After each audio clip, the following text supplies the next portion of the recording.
একটা স্বপ্ন থেকে শুরু হয়ে আজ কোটি কোটি মানুষের হৃদয়ে জাঁকিয়ে বসেছেন বড় মা। কেমনভাবে হলো সেই শুরু? কে ছিলেন সেই মানুষ যিনি ছোট রক্ষাকালী মূর্তিকে নিয়ে গড়ে তোলেন এই বিশাল ঐতিহ্য? আজ আমরা কথা বলবো সেই সব গল্প নিয়ে। ভবেশ চক্রবর্তীর বাড়ির রক্ষাকালী থেকে সার্বজনীন বড় মার এই যাত্রা কেমন হলো, আর কিভাবে বড় মা হয়ে উঠল নৈহাটির গর্ব।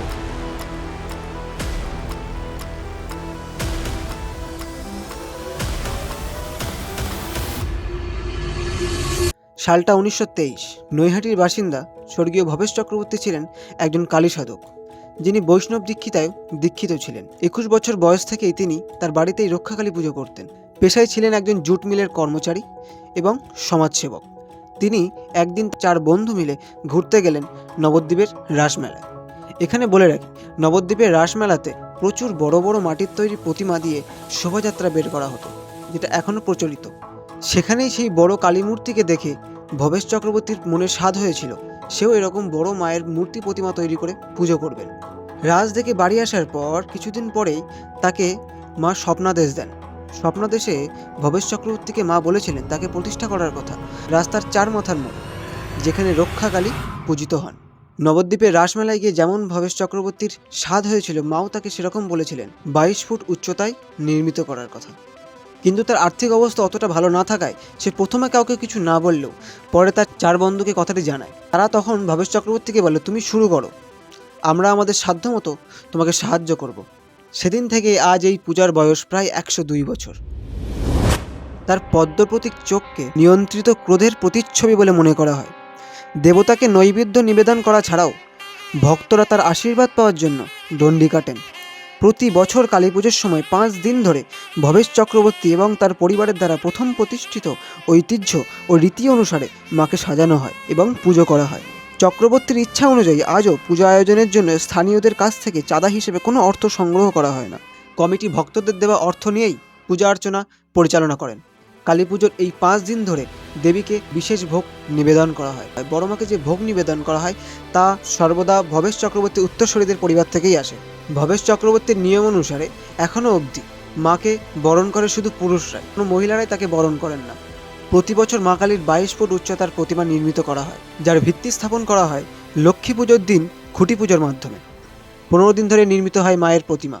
প্রতি বছর 12 কিলোগ্রাম সোনা ও 200 কিলোগ্রাম রূপোর অলংকার দিয়ে মাকে সাজানো হয়। এর মধ্যে রয়েছে সোনার চুড়ি, মুকুট, নেকলেস, চোখের সাজসজ্জা, জিহবার সাজসজ্জা, নূপুর এবং চাঁদমালা। মন্দির প্রতিষ্ঠার পর 100 বছর ধরে সমাজের সকল স্তরের মানুষের দেওয়া ছোট ছোট গহনা এবং বিন্দি দিয়ে অলংকারগুলি তৈরি করা হয়েছে। 2023 সালের আগে বড় মা সারা বছর একটি ছবি হিসেবে পূজিত হতেন। প্রতিমাটি শুধুমাত্র কালী পুজোর সময় তৈরি করা হতো এবং পুজোর শেষে বিসর্জন দিয়ে দেওয়া হতো। বড় মায়ের পুজো 100 বছর সম্পূর্ণ হওয়ায় 2023 সালে একটি নতুন মন্দির তৈরি করা হলো, যা অভিষেক ব্যানার্জি দ্বারা উদ্বোধন করা হয়েছিল। কোষ্ঠী পাথর দিয়ে তৈরি বড় মায়ের একটি স্থায়ী প্রতিমা মন্দিরের ভিতরে প্রধান দেবতা হিসেবে স্থাপন করা হয়েছিল। এটি রাজস্থানের ভাস্কর শিল্পী ধর্মেন্দ্র সাউ নৈহাটির রাজেন্দ্রপুরে 3 মাস ধরে তৈরি করেছিলেন। মায়ের মূর্তির পিছনে 35 কেজি রূপো দিয়ে তৈরি একটি চলচ্চিত্রের স্থাপন করা হয়েছিল। নতুন মন্দিরের উদ্বোধনী প্রতিষ্ঠানটি 12 জন পুরোহিত দ্বারা 50 কেজি বেলকাঠ দিয়ে একটি বিশাল যজ্ঞ দ্বারা চিহ্নিত করা হয়েছিল, যাদের মধ্যে 3 জন বারাণসী থেকে এসেছিলেন। এরপর গীতা পাঠ, চণ্ডীপাঠ, মহামৃত্যুঞ্জয় পাঠ এবং রুদ্রপাঠ করা হয়েছিল। যেদিন বড় মাকে 100 কেজি রূপা এবং সোনা রূপার গয়না দিয়ে সাজানো হয়েছিল। নতুন প্রতিমার প্রাণ প্রতিষ্ঠা এবং চক্ষুদান কয়েকদিন পরে লক্ষ্মী পুজোর দিন করা হয়েছিল। 8 কোটি টাকার বাজেটে ভক্তদের তৈরি একটি অতিথি নিবাস, একটি বড় ভোগ মন্দির এবং 400 জন মানুষের জন্য একটি বৃদ্ধাশ্রম নতুন মন্দিরের সাথে উদ্বোধন করা হয়েছিল। 1970 সালের আগে বিশাল প্রতিমাটি শহরের সবচেয়ে শক্তিশালী মানুষদের কাঁধে করে নিয়ে বিসর্জন করিয়ে দেওয়া হতো। তারপর 1970 সালের পর থেকে মায়ের প্রতিমাকে বিসর্জনের জন্য একটি চাকাযুক্ত ট্রলিতে করে নিয়ে যাওয়ার সিদ্ধান্ত নেন। প্রথা আছে যে মায়ের বরণ কেবলমাত্র পুরুষরাই করবে, কোনো মহিলা নয়। প্রথম দিকে ভবেশ চক্রবর্তী করতেন, তারপর তার মেজ ছেলে এবং এখন কমিটির সেক্রেটারি তাপস ভট্টাচার্য করেন। প্রতিমার বিসর্জনের আগে মায়ের গয়নাগুলো সাবধানে খুলে রাখা হয় এবং পরের বছর প্রতিমা সাজানোর জন্য নিরাপদে সংরক্ষণ করা হয়। খোলা হয় না শুধু মায়ের চোখের 3টে মণি, যেটা সোনা দিয়ে তৈরি করা। প্রত্যেক বছর নতুন করে মায়ের চোখের সোনার মণি তৈরি করে দেওয়া হয়।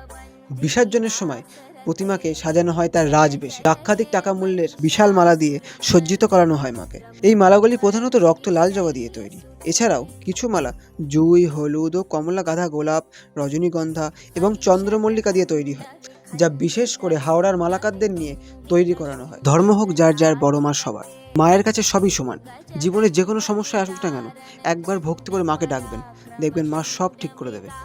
আজকের মতো এইটুকুই, আসবে একটা নতুন ভিডিও নিয়ে। ততক্ষণ ভালো থাকবেন, সুস্থ থাকবেন এবং জয় বড় মা।